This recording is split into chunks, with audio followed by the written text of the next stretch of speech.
Viewers break तो बाद फिर दोबारा ਤੁਹਾਡਾ स्वागत है जी। डॉक्टर साहब साडी अगली ईमेल जार्जिया देश ਤੋਂ ਵੀਰ ਨਵਜੋਤ ਸਿੰਘ ਜੀ ਦੀ ਹੈ। ਇਹ ਲਿਖਦੇ ਹਨ ਵਾਹਿਗੁਰੂ ਜੀ ਕਾ ਖਾਲਸਾ ਵਾਹਿਗੁਰੂ ਜੀ ਕੀ ਫਤਿਹ। ਡਾਕਟਰ ਸਾਹਿਬ ਸਭ ਤੋਂ ਪਹਿਲਾਂ ਮੈਂ ਤੁਹਾਡਾ ਧੰਨਵਾਦ ਕਰਨਾ ਚਾਹੁੰਦਾ ਹਾਂ ਕਿ ਤੁਸੀਂ ਸਿੱਖ ਕੌਮ 'ਚ ਜਾਗ੍ਰਿਤੀ ਲਿਆ ਰਹੇ ਹੋ। ਮੇਰਾ ਪਿੰਡ ਮਸੀਤਪਲ ਕੋਟ ਜ਼ਿਲ੍ਹਾ ਹੁਸ਼ਿਆਰਪੁਰ ਹੈ, ਪਰ ਮੈਂ ਇਸ ਵੇਲੇ ਜਾਰਜੀਆ 'ਚ ਰਹਿ ਕੇ ਆਪਣੀ ਟਰੈਵਲ ਕੰਪਨੀ ਚਲਾ ਰਿਹਾ ਹਾਂ। ਤੁਹਾਡੇ ਵਿਚਾਰ ਬਹੁਤ ਵਧੀਆ ਲੱਗਦੇ ਨੇ। ਹੁਣ ਤੱਕ ਮੈਂ ਜਿੰਨੇ ਵੀ ਐਪੀਸੋਡ ਦੇਖੇ ਨੇ ਉਹਨਾਂ ਵਿੱਚ ਦਿੱਤੀਆਂ ਤੁਹਾਡੀਆਂ ਸਾਰੀਆਂ ਵਿਚਾਰਾਂ ਨਾਲ ਮੈਂ ਸਹਿਮਤ ਹਾਂ।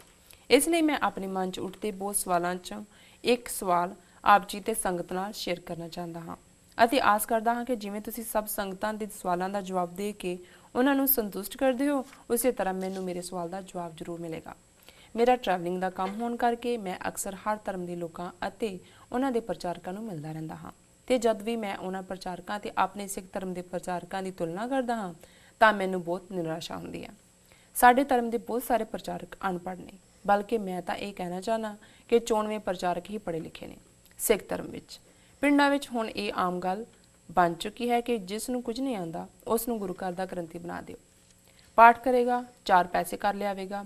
ਕੀ ਇਹੀ ਵਜ੍ਹਾ ਹੈ ਕਿ ਨੌਜਵਾਨ ਪੀੜ੍ਹੀ ਸਿੱਖੀ ਤੋਂ ਦੂਰ ਹਟਦੀ ਜਾ ਰਹੀ ਹੈ? ਕਿਉਂਕਿ ਸਾਡੇ ਪ੍ਰਚਾਰਕਾਂ ਨੂੰ ਕੁਝ ਨਹੀਂ ਆਉਂਦਾ।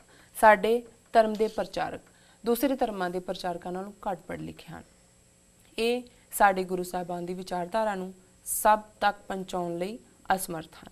100 ਚੋਂ 80% ਪ੍ਰਚਾਰਕ ਸੰਤ ਬਣ ਕੇ ਬੈਠ ਕੇ ਹਨ। ਬਾਕੀ 20% ਜਿਹੜੇ ਗੁਰੂ ਗ੍ਰੰਥ ਸਾਹਿਬ ਬਾਰੇ ਜਾਣਕਾਰੀ ਰੱਖਦੇ ਨੇ ਉਹ ਵਿਦੇਸ਼ਾਂ 'ਚ ਜਾ ਕੇ ਪ੍ਰਚਾਰ ਕਰਨ ਨੂੰ ਤਰਜੀਹ ਦਿੰਦੇ ਨੇ ਕਿਉਂਕਿ ਉੱਥੇ ਪੈਸੇ ਜ਼ਿਆਦਾ ਬਣਦੇ ਹਨ। ਇਸ ਤੋਂ ਸਾਬਤ ਹੁੰਦਾ ਕਿ ਸਾਡੇ ਪ੍ਰਚਾਰਕਾਂ ਨੂੰ ਪ੍ਰਚਾਰ ਨਾਲ ਨਹੀਂ ਪੈਸੇ ਨਾਲ ਮਤਲਬ ਹੈ। ਪ੍ਰਚਾਰ ਦੀ ਲੋੜ ਇੰਡੀਆ 'ਚ ਜ਼ਿਆਦਾ ਹੈ ਵਿਦੇਸ਼ਾਂ ਦੇ ਮੁਕਾਬਲੇ, ਪਰ ਫਿਰ ਵੀ ਇਹ ਹਰ ਦੂਜੇ ਮਹੀਨੇ ਇੰਡੀਆ ਤੋਂ ਬਾਹਰ ਹੁੰਦੇ ਨੇ। ਜੇ ਮੈਂ ਸਿੱਧੇ ਲਫ਼ਜ਼ਾਂ 'ਚ ਕਹਾਂ ਤਾਂ ਸਾਡੇ ਸਿੱਖ ਧਰਮ ਦੇ ਪ੍ਰਚਾਰਕ ਜਾਂ ਤਾਂ ਇਸ ਵੇਲੇ ਸੰਤ ਦਾ ਚੋਲਾ ਪਾ ਕੇ ਪਖੰਡ ਕਰ ਰਹੇ ਨੇ ਜਾਂ ਵਿਦੇਸ਼ਾਂ ਵਿੱਚ ਜਾ ਕੇ ਪ੍ਰਚਾਰ ਕਰਨ ਦੇ ਬਹਾਨੇ ਪੈਸੇ ਕਮਾਉਣਾ ਚਾਹੁੰਦੇ ਨੇ। ਕਿਉਂਕਿ ਪੈਸਾ ਪ੍ਰਦਾਨ ਹੋ ਗਿਆ ਹੈ, ਸਿੱਖੀ ਲਈ ਪ੍ਰਚਾਰ ਕਰਨ ਵਾਲੇ 100 ਚੋਂ ਸਿਰਫ 1% ਹੀ ਹਨ। ਸ਼ਾਇਦ ਇਸ ਲਈ ਅੱਜ ਸਾਡੇ ਸਿੱਖ ਧਰਮ ਨੂੰ ਢਾਲ ਲਾਉਣ ਲਈ ਕਿਸੇ ਦੂਜੇ ਨੂੰ ਕੁਝ ਕਰਨ ਦੀ ਲੋੜ ਨਹੀਂ, ਕਿਉਂਕਿ ਇਸ ਕੰਮ ਲਈ ਸਾਡੇ ਆਪਣੇ ਹੀ ਕਾਫੀ ਹਨ। ਸਾਡੇ ਅੱਜ ਦੇ ਬਹੁਤ ਸਾਰੇ ਪਖੰਡੀ ਸੰਤਾਂ ਦੇ ਹੋਰ ਪ੍ਰਚਾਰਕਾਂ ਨਾਲੋਂ ਉਹ ਕੀਰਤੀ ਸਿੱਖ 100 ਗੁਣਾ ਚੰਗਾ ਜਿਹੜਾ ਸਵੇਰੇ ਸ਼ਾਮ ਵਾਹਿਗੁਰੂ ਦਾ ਜਾਪ ਕਰ ਲੈਂਦਾ ਹੈ। ਤੁਸੀਂ ਇਸ ਬਾਰੇ ਆਪਣੇ ਵਿਚਾਰ ਜ਼ਰੂਰ ਸ਼ੇਅਰ ਕਰੋ। ਧੰਨਵਾਦ ਜੀ ਡਾਕਟਰ ਸਾਹਿਬ। ਸਭ ਤੋਂ ਪਹਿਲਾਂ ਤਾਂ ਵੀਰ ਨਵਜੋਤ ਸਿੰਘ ਜੀ ਦਾ ਬਹੁਤ-ਬਹੁਤ ਧੰਨਵਾਦ। ਉਹਨਾਂ ਨੇ ਸਾਨੂੰ ਜਾਰਜੀਆ ਤੋਂ ਲਿਖਿਆ ਜੀ। ਉਹਨਾਂ ਨੇ ਜਦੋਂ ਕਿਹਾ ਵੀ ਉਹਨਾਂ ਦਾ ਪਿੰਡ ਮਸੀਤਪਲ ਕੋਟ ਹੈ ਤੇ ਇਸ ਨੇ ਮੇਰੇ ਅੰਦਰ ਵੀ ਪੁਰਾਣੀਆਂ ਯਾਦਾਂ ਵੀ 25-30 ਸਾਲ ਜਿਹੜੀਆਂ ਨੇ ਉਹ ਤਾਜ਼ਾ ਕੀਤੀਆਂ, ਕਿਉਂਕਿ ਮੇਰੇ ਬੜੇ ਪਰਮ ਮਿੱਤਰ ਡਾਕਟਰ ਪ੍ਰਿਤਪਾਲ ਸਿੰਘ ਉਹ ਵੀ ਮਸੀਤਪਲ ਕੋਟ ਨਾਲ ਸੰਬੰਧਿਤ ਨੇ। ਮਸੀਤੀ ਕਹਿੰਦੇ ਨੇ ਵੈਸੇ ਪਿੰਡ ਨੂੰ ਜੀ। ਔਰ ਅਕਸਰ ਜਿਹੜੇ ਕਾਲਜ ਡੇਜ਼ ਦੇ ਵਿੱਚ ਮੈਂ ਉਹਨਾਂ ਦੇ ਪਿੰਡ ਅਕਸਰ ਜਾਂਦਾ ਰਿਹਾ ਔਰ ਇਹਨਾਂ ਦੇ ਪਿੰਡ ਕਈ ਹਫਤਾ ਵੀ ਰਹਿਣ ਦਾ ਰਿਹਾ ਜੀ। ਔਰ ਇਸ ਉਹਨਾਂ ਨੇ ਜਿਹੜਾ ਲਿਖਿਆ ਵੀ ਹੈ, ਕਿਉਂਕਿ ਉਸ ਪਿੰਡ ਦੇ ਵਿੱਚ ਹੀ ਮੈਨੂੰ ਯਾਦ ਹੈ ਕਿ ਸ਼ਾਇਦ ਭਾਈ ਮਨੀ ਸਿੰਘ ਕਰਕੇ ਗ੍ਰੰਥੀ ਸਿੰਘ ਵੀ ਹੋਏ ਜਿਨ੍ਹਾਂ ਨੇ ਬੜਾ ਸਿੱਖ ਲਿਟਰੇਚਰ ਵੀ ਲਿਖਿਆ। ਸ਼ਾਇਦ ਦਰਬਾਰ ਸਾਹਿਬ ਦੇ ਗ੍ਰੰਥੀ ਰਹੇ ਜਾਂ ਉੱਘੇ ਵੈਸੇ ਗ੍ਰੰਥੀ ਪ੍ਰਚਾਰਕ ਸਨ ਜੀ।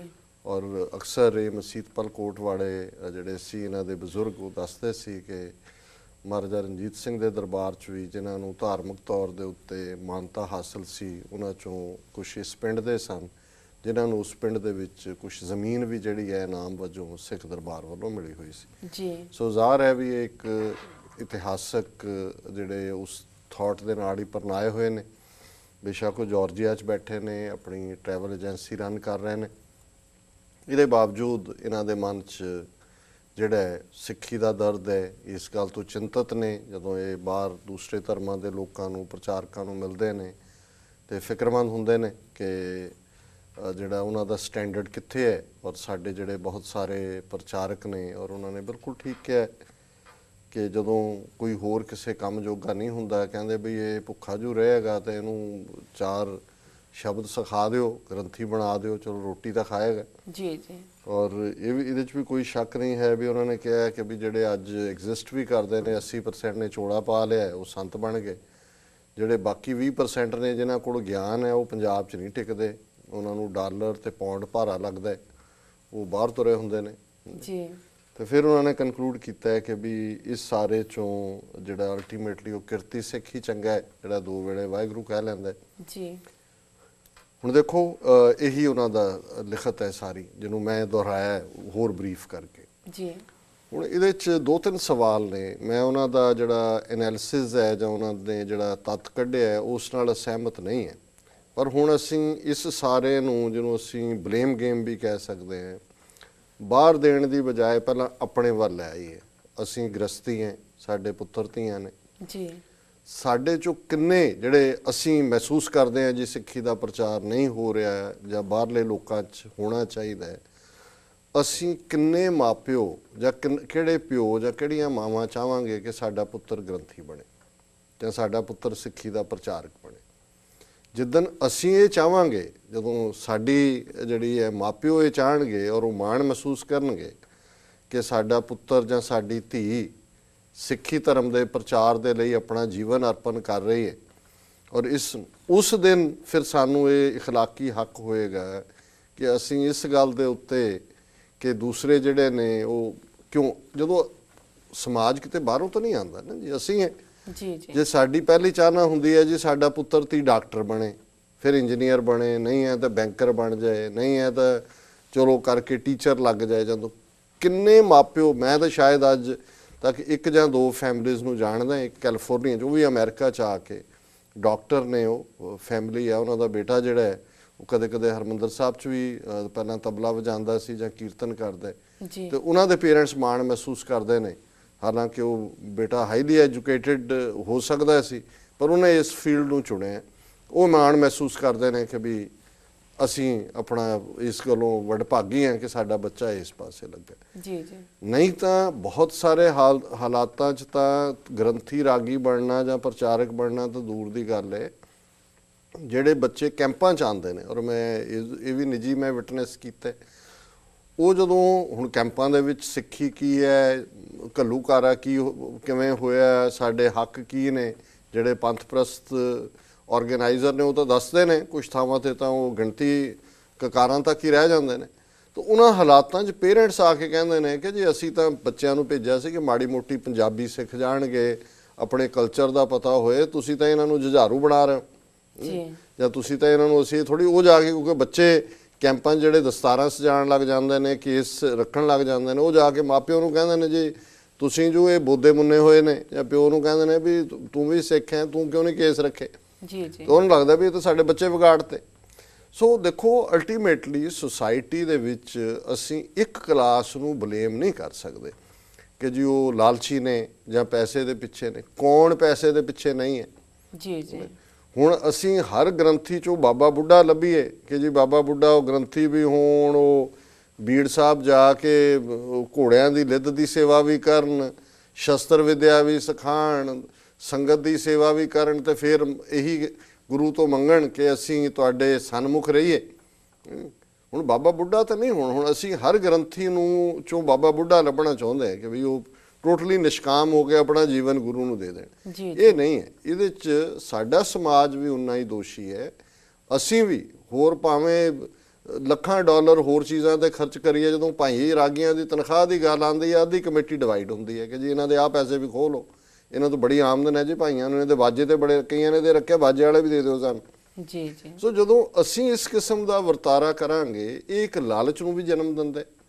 ਬਾਕੀ ਇਹਦੇ 'ਚ ਕੋਈ ਸ਼ੱਕ ਨਹੀਂ ਹੈ ਕਿ ਬਿਲਕੁਲ ਨਿਸ਼ਕਾਮ ਹੋ ਕੇ ਪ੍ਰਚਾਰ ਦੀ ਗੱਲ ਵੱਲ ਤੁਰਨਾ ਇਹ ਅਕਾਲ ਪੁਰਖ ਦੀ ਬਖਸ਼ਿਸ਼ ਹੈ। ਕੋਈ ਇਸ ਕਿਸਮ ਦਾ ਉਹ ਕੋਈ ਰੂਹਾਂ ਹੋਰ ਹੁੰਦੀਆਂ ਨੇ ਜਿਹੜੀਆਂ ਇਸ ਪਾਸੇ ਤੁਰ ਪੈਂਦੀਆਂ, ਉਹਨਾਂ ਨੂੰ ਕੋਈ ਪਰਵਾਹ ਨਹੀਂ ਹੁੰਦੀ। ਨਹੀਂ ਤਾਂ ਬਹੁਤ ਸਾਰੇ ਜਿਹੜੇ ਨੇ ਦੁਨੀਆਦਾਰੀ ਦੇ ਵਿੱਚ ਰਹਿੰਦੇ ਆ, ਉਹਨਾਂ ਦੀਆਂ ਜੀਵਨ ਲੋੜਾਂ ਪੂਰੀਆਂ ਹੋਣ। ਫਿਰ ਗੱਲ ਇਕੱਲਾ ਭਾਈ ਰਾਗੀ ਬਣਨ ਦੇ ਨਹੀਂ ਹੈ। ਸਾਡੇ 'ਚੋਂ ਕਿੰਨੇ ਪਰਿਵਾਰ ਨੇ, ਜਿੰਨਾ ਮਰਜ਼ੀ ਗੁਣਵਾਨ ਗ੍ਰੰਥੀ ਹੋਏ, ਭਾਈ ਹੋਏ ਜਾਂ ਪ੍ਰਚਾਰਕ ਹੋਏ, ਕਿੰਨੇ ਅਸੀਂ ਆਪਣੀ ਬੱਚੀਆਂ ਦਾ ਸਾਕ ਉਹਨਾਂ ਦੇ ਨਾਲ ਕਰਨਾ ਚਾਹਾਂਗੇ? ਅਸੀਂ ਕੋਈ ਸ਼ਰਾਬੀ ਕਬਾਬੀ ਤਾਂ ਲੱਭ ਲਾਂਗੇ ਜਿਹਦੇ ਕੋਲ ਜ਼ਮੀਨ ਆਉਂਦੀ ਹੋਏ, ਇੰਨੇ ਕਿੱਲੇ ਜ਼ਮੀਨ ਹੈ, ਵਪਾਰੀ ਹੈ ਜੀ, ਪੈਸੇ ਬੜੇ ਨੇ, ਤੇ ਕੌਣ ਉਹਨਾਂ ਦੇ ਨਾਲ ਕਰਦਾ? ਔਰ ਇਹੀ ਕਾਰਨ ਹੈ ਵੀ ਅਲਟੀਮੇਟਲੀ ਜਿਹੜੇ ਭਾਈਆਂ ਰਾਗੀਆਂ ਦੇ ਵੀ ਨੇ, ਉਹ ਵੀ ਵਿਚਾਰੇ ਆਪਣੇ ਉਹਨੇ ਇੱਕ ਕਬੀਲੇ 'ਚ ਹੀ ਰਹਿ ਜਾਂਦੇ ਨੇ। ਔਰ ਇਹਦੇ 'ਚ ਜੇ ਹੋਰ ਅੱਗੇ ਜਾਈਏ, ਹੁਣ ਜਿਹੜੇ ਰਬਾਬੀ ਪਰੰਪਰਾ ਦੇ ਭਾਈ ਰਾਗੀ ਨੇ, ਉਹਨਾਂ ਦੇ ਬੱਚੇ ਬੱਚੀਆਂ ਤੁਸੀਂ ਦੇਖੋਗੇ ਉਹਨਾਂ ਪਰਿਵਾਰਾਂ 'ਚ ਹੀ ਵਿਆਹੇ ਹੋਏ ਨੇ, ਉਹਨਾਂ ਦੇ ਨਾਲ ਕੌਣ ਵਿਆਹ ਕਰਦਾ ਬਾਹਰੋਂ?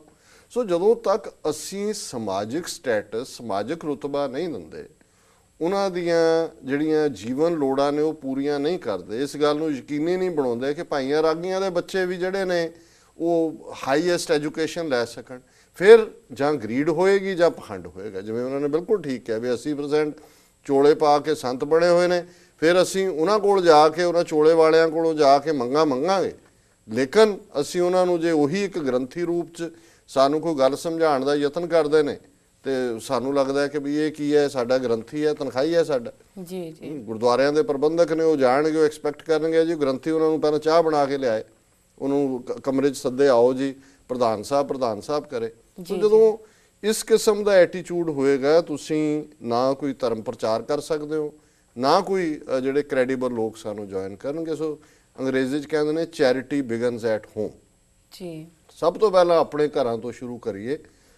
ਅਸੀਂ ਇਹ ਚਾਹੀਏ ਕਿ ਭਾਈ ਸਾਡੇ ਬੱਚੇ ਬੱਚੀਆਂ ਜਿਹੜੇ ਨੇ ਉਹ ਧਰਮ ਪ੍ਰਚਾਰ ਦੇ ਖੇਤਰ 'ਚ ਆਉਣ, ਉਹ ਆਪਣੀ ਔਰ ਮੋਰਮਨ ਫਿਰਕਾ ਹੈ 5 ਸਾਲ ਜ਼ਿੰਦਗੀ ਦੇ ਦਿੰਦੇ ਨੇ, ਹਰ ਮੈਂਡੇਟਰੀ ਹੈ ਵੀ ਉਹਨਾਂ ਨੇ ਛੱਡ ਕੇ ਜਾਣਾ ਹੀ ਹੈ 5 ਸਾਲ, ਉਹ ਆਪਣੇ ਧਰਮ ਦੀ ਗੱਲ ਕਰਨਗੇ। ਜੀ ਅਮਰੀਕਾ ਦੇ ਵਿੱਚ ਅਸੀਂ ਦੇਖਦੇ ਹਾਂ ਕਈ ਕਾਂਗਰਸਮੈਨ, ਕਈ ਹਾਈਲੀ ਲੋਕ ਐਜੂਕੇਟਿਡ, ਉਹ ਛੱਡ ਕੇ ਕਹਿੰਦੇ ਨੇ ਜੀ ਅਸੀਂ ਪ੍ਰੀਸਟ ਬਣਨੇ, ਔਰ ਇਹਦੇ ਕੋਈ ਸ਼ੱਕ ਨਹੀਂ ਹੈ ਵੀ ਇਹਨਾਂ ਦਾ ਜਿਹੜਾ ਸਧਾਰਨ ਲੈਵਲ ਦਾ ਕ੍ਰਿਸਚੀਅਨਿਟੀ ਦਾ ਜਾਂ ਇਹਨਾਂ ਦਾ ਕੋਈ ਪ੍ਰੀਸਟ ਹੈ ਜਾਂ ਰੇਬਾਈ ਹੈ, ਉਹ ਸਾਡੇ ਜਥੇਦਾਰਾਂ ਨਾਲੋਂ ਜ਼ਿਆਦਾ ਉਹਨਾਂ ਕੋਲ ਲਿਆਕਤ ਹੈ। ਇਹ ਤਾਂ ਸਾਡੇ ਤਾਂ ਸਿਆਸੀ ਨੇ ਵਿਚਾਰੇ, ਉਲਦੇ ਖਿੜਦੇ ਗੁਰਦੁਆਰਿਆਂ 'ਚ ਪੜ੍ਹਦੇ ਬਾਜਿਆਂ ਦੇ 2-4 ਸ਼ਬਦ ਕੱਢ ਲੈਂਦੇ ਨੇ, ਲੱਖ ਖੁਸ਼ੀਆਂ ਪਾਤਸ਼ਾਹੀਆਂ ਜਾਂ ਜੋ ਮੰਗੇ ਠਾਕਰ ਆਪਣੇ, ਤੇ ਉਹ ਫਿਰ ਬਾਜੇ ਵਜਾਉਂਦੇ ਉੱਪਰ ਪਹੁੰਚ ਜਾਂਦੇ ਨੇ, ਗ੍ਰੰਥੀ ਹੈਡ ਗ੍ਰੰਥੀ ਫਿਰ ਅੱਗੇ ਬਣਾਤੇ।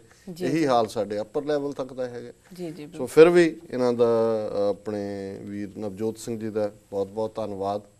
ਉਹਨਾਂ ਨੇ ਮਸੀਤਪਾਲ ਕੋਟ ਦੀ ਯਾਦ ਵੀ ਕਰਵਾਈ, ਔਰ ਉਹਨਾਂ ਨੇ ਇੱਕ ਅੱਛਾ ਮੁੱਦਾ, ਕਿਉਂਕਿ ਫਿਕਰਮੰਦ ਨੇ ਵੀ ਸਿੱਖੀ ਦਾ ਪ੍ਰਚਾਰ ਕਿਵੇਂ ਹੋਏ ਜੀ, ਔਰ ਇਹਦੇ 'ਚ ਵੀ ਕੋਈ ਸ਼ੱਕ ਨਹੀਂ ਹੈ ਵੀ ਜਿਹੜਾ ਕਿਰਤ ਕਰਕੇ ਖਾਣ ਵਾਲਾ ਗੁਰਸਿੱਖ ਹੈ, ਉਸ ਨੂੰ ਤਾਂ ਗੁਰੂ ਨਾਨਕ ਸਾਹਿਬ ਨੇ ਪਹਿਲਾਂ ਹੀ ਸਾਧ ਬਾਬਾ ਕਲਚਰ ਨੂੰ ਤਾਂ ਗੁਰੂ ਸਾਹਿਬ ਨੇ ਇਹ ਕਹਿ ਕੇ ਹੀ ਜਿਹੜਾ ਨੈਗੇਟ ਕਰ ਦਿੱਤਾ ਸੀ ਕਿ ਗੁਰੂ ਪੀਰ ਸਦਾਏ ਮੰਗਣ ਜਾਏ, ਤਾਂ ਕਿ ਮੂਲ ਨਾ ਲੱਗੀਐ ਪਾਏ, ਘਾਲ ਖਾਏ ਕਿਛ ਹੱਥੋਂ ਦੇ, ਨਾਨਕ ਰਾਹ ਪਛਾਣੇ ਸੀ। ਕਿ ਜਿਹੜੇ ਗੁਰੂ ਪੀਰ ਬਣੇ ਹੋਏ ਨੇ, ਮੱਥੇ ਟਿਕਾਉਂਦੇ ਨੇ, ਚੋਲੇ ਪਾਉਂਦੇ ਨੇ, ਪਰ ਦੂਸਰਿਆਂ ਦੀ ਕਮਾਈ ਦੇ ਉੱਤੇ ਸਰਵਾਈਵ ਕਰਦੇ ਨੇ, ਉਹਨਾਂ ਦੀ ਕਦੇ ਵੀ ਭੁੱਲ ਕੇ ਵੀ ਪੈਰੀ ਨਾ ਪਿਓ। ਘਾਲ ਖਾਏ, ਜਿਹੜਾ ਘਾਲਣਾ ਦੀ ਕਮਾਈ ਖਾਂਦਾ ਔਰ ਉਹਦੇ 'ਚੋਂ ਵੀ ਅੱਗੋਂ ਦਿੰਦਾ ਹੈ, ਉਸ ਦੇ ਲਈ ਰੱਬ ਦੇ ਇਸ ਰਸਤੇ ਨੂੰ ਜਿਹੜਾ ਉਹ ਦਰਵਾਜ਼ਾ ਖੁੱਲ੍ਹਦਾ ਹੈ ਰੱਬ ਦੇ ਰਸਤੇ ਦਾ। ਜੀ ਸੋ ਇਹਨਾਂ ਦਾ ਬਹੁਤ ਬਹੁਤ ਧੰਨਵਾਦ ਜੀ। ਡਾਕਟਰ ਸਾਹਿਬ ਤੁਹਾਡਾ ਬਹੁਤ ਬਹੁਤ ਧੰਨਵਾਦ, ਤੁਸੀਂ ਸਾਡੇ ਦਰਸ਼ਕਾਂ ਨੂੰ ਆਈਆਂ ਈਮੇਲਸ ਉੱਪਰ ਆਪਣੇ ਵਿਚਾਰਾਂ ਦੀ ਰੋਸ਼ਨੀ ਪਾਈ ਤੇ ਇੱਥੇ ਲੈਣੇ ਬ੍ਰੇਕ। ਵੀਅਰਸ ਸਾਡੇ ਨਾਲ ਇਸ ਤਰ੍ਹਾਂ ਜੁੜੇ ਰਹੋ, ਮਿਲਦੇ ਹਾਂ ਆਫਟਰ ਦਿਸ ਸ਼ਾਰਟ ਬ੍ਰੇਕ।